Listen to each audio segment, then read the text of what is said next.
Assalamu alaikum wa rahmatullahi wa barakatuh. Frères, sœurs, prends un instant et imagine ceci. Tu es debout, tourné vers la Qibla, les mains levées, le cœur battant. Devant toi, il n'y a pas de public, pas d'écran, pas de distraction. Il n'y a que toi, seul, face à Allah, le Seigneur des mondes. C'est exactement ce qu'est la prière. Un rendez-vous intime, une rencontre sacrée où ton âme dialogue avec son Créateur. Mais la vérité, c'est que beaucoup d'entre nous entrent dans la salate sans réaliser l'immensité de ce moment. On se précipite, on répète les gestes mécaniquement, parfois même en laissant notre esprit vagabonder vers nos soucis quotidiens. Pourtant, la salate est bien plus qu'une simple succession de postures. C'est un refuge, une lumière, un acte d'amour envers Allah. Le prophète a dit que la première chose sur laquelle l'être humain sera jugé le jour du jugement, c'est la prière. Si elle est valide et acceptée, tout le reste le sera. Mais si elle est défaillante, alors ce sera une perte immense. Voilà pourquoi elle doit être préservée, embellie et vécue avec sincérité. Et pourtant, parfois, sans le vouloir, nous commettons des erreurs dans nos prières. De petits détails qui semblent insignifiants, mais qui, en réalité, réduisent la valeur spirituelle de ce moment sacré. Ces erreurs, si elles s'installent dans notre routine, peuvent vider la salate de sa profondeur et de son impact sur notre cœur. Aujourd'hui, je vais t'ouvrir les yeux sur 4 erreurs graves que beaucoup de musulmans commettent sans s'en rendre compte. Des choses qu'Allah n'aime pas, mais que tu peux éviter dès maintenant. Et si tu y prêtes attention, tu transformeras non seulement ta prière, mais aussi ta relation avec ton Seigneur. 1. Fermer les yeux pendant la prière. Frère, sœur, imagine un instant. Tu es en pleine prière, tu as dit « Allahu Akbar » et ton corps s'incline devant Allah. Ton cœur cherche la concentration, mais tes yeux se ferment comme si tu voulais te couper totalement du monde.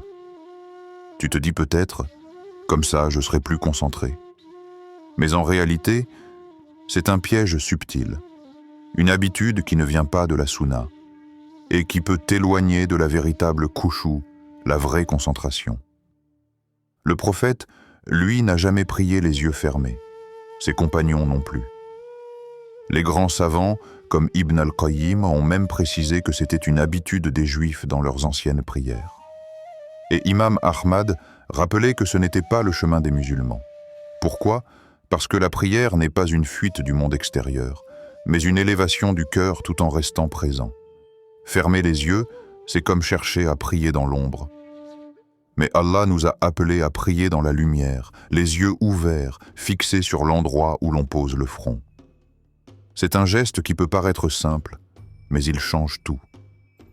Car en gardant les yeux ouverts, tu rappelles à ton cœur que tu es debout devant ton Seigneur, en pleine conscience, pas en train de t'évader dans un rêve. Et puis, réfléchis. La prière est un chemin vers l'humilité.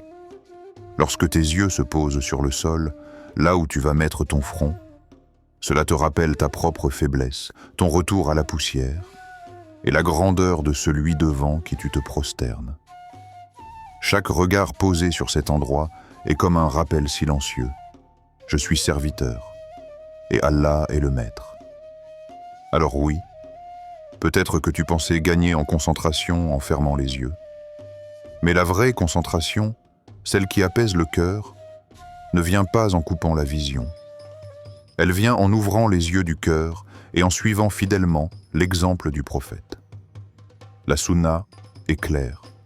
Garde les yeux ouverts, fixe l'endroit de ta prosternation et laisse ce regard guider ton âme vers plus d'humilité et de khushu. 2. Bouger trop dans la prière. Frères, sœurs, arrêtons-nous une seconde. Imagine-toi en train de prier. Tes mains se lèvent, tu dis « Allahu Akbar ». Mais à peine quelques secondes plus tard, ta main ajuste ton vêtement, ton pied gratte le sol, tes yeux regardent à gauche puis à droite. Et ton esprit, il est déjà parti loin. Voilà comment, petit à petit, la prière perd sa puissance. Le prophète nous a enseigné la valeur de la khushu, cette concentration profonde du cœur. Or, chaque mouvement inutile, chaque agitation du corps est comme une fissure dans ce mur de concentration. Le shaitan adore ça. Il t'occupe avec des détails. Il t'agite pour t'empêcher de goûter à la douceur de la salate. Mais attention, il ne s'agit pas de rester figé comme une statue. Non. Le prophète lui-même a parfois fait de petits gestes. Ouvrir la porte à Aïcha, radiyallahu anha, pendant la prière, porter sa petite fille Oumama, ou avancer pour corriger un rang. Ces gestes avaient un sens, un but. La règle est simple. Si le geste sert la prière, il est permis. S'il t'en détourne, il devient un piège. Bouger sans raison, c'est montrer que ton cœur n'est pas encore totalement tourné vers Allah. Et plus tu bouges, plus tu risques d'aller jusqu'à annuler ta prière. Imagine prier plusieurs minutes, pour finalement ne rien présenter devant Allah, car ton corps était là mais pas ton esprit. Quelle perte énorme! Alors, entraîne ton âme à la discipline. Quand tu te tiens debout, tiens-toi droit. Quand tu t'inclines, laisse ton corps goûter à l'humilité. Quand tu te prosternes, oublie tout ce qui t'entoure, car tu es au plus proche de ton Seigneur. Le calme de ton corps devient le reflet du calme de ton cœur. La salate n'est pas un moment pour bouger, mais pour se reposer dans la présence d'Allah.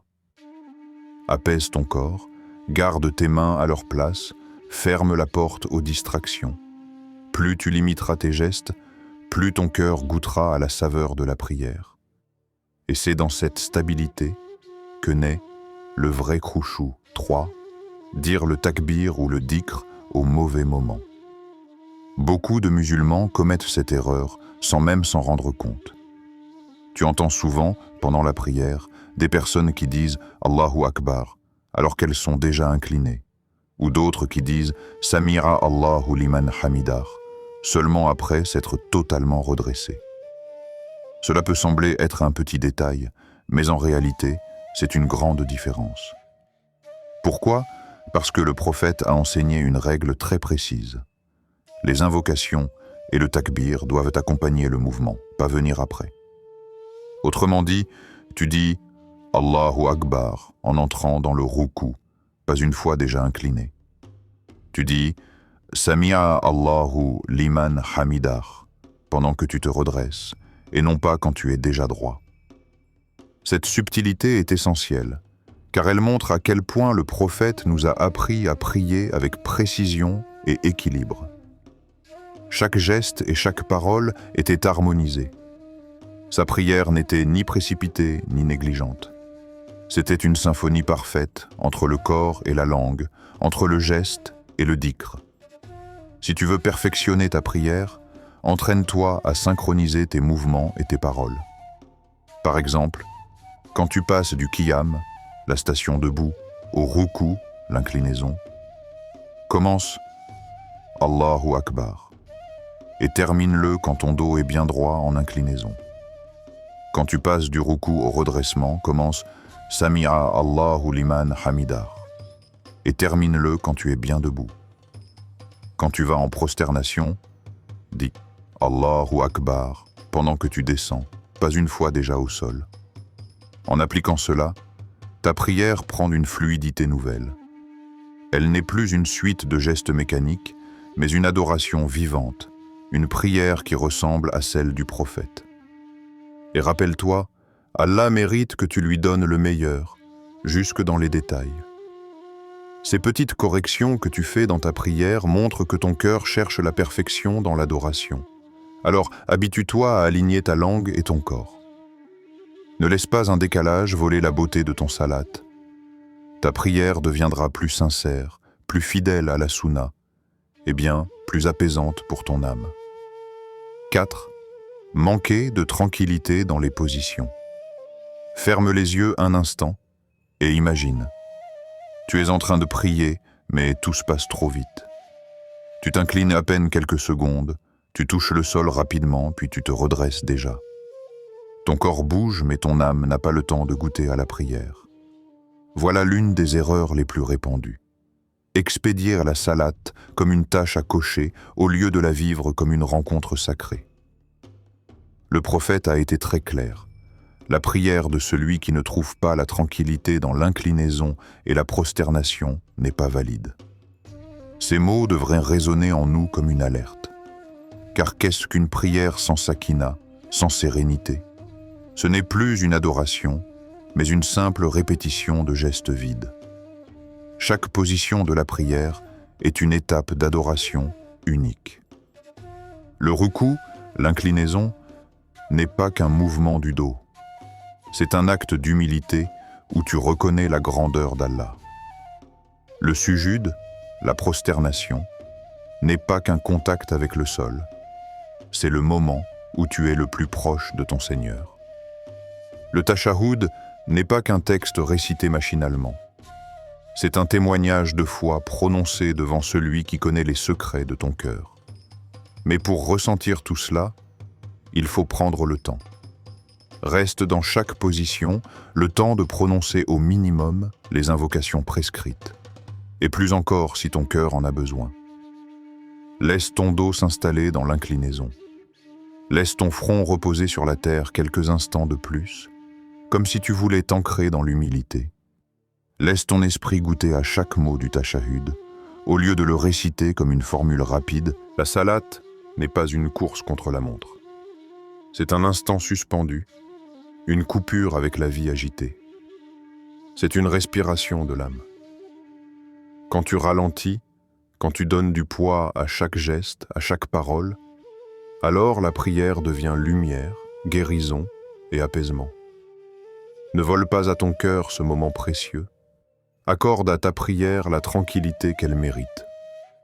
Et tu verras que plus tu prolonges ton inclinaison, plus tu savoures ta prosternation, plus ton âme se rapprochera d'Allah dans une paix indescriptible. Frère, sœur, ta prière, c'est ton bouclier contre les péchés. C'est ton escalier vers le paradis. Alors ne la laisse pas se briser à cause de petites erreurs. Garde tes yeux ouverts. Évite les mouvements inutiles. Dis le takbir et les invocations au bon moment. Et surtout, cherche la tranquillité et la sérénité. Car le vrai tawakkul, c'est aussi ça. Confier ton cœur à Allah dans la salate et lui montrer que tu veux vraiment te rapprocher de lui. Qu'Allah nous aide à perfectionner nos prières, qu'il nous accorde la khushu et qu'il accepte notre adoration. Et voilà, c'est la fin de cet enseignement. N'oublie pas de t'abonner. Toi, l'élu d'Allah, et partage avec tes frères et sœurs pour ne pas être béni seul. Qu'Allah te protège et te bénit. Amin.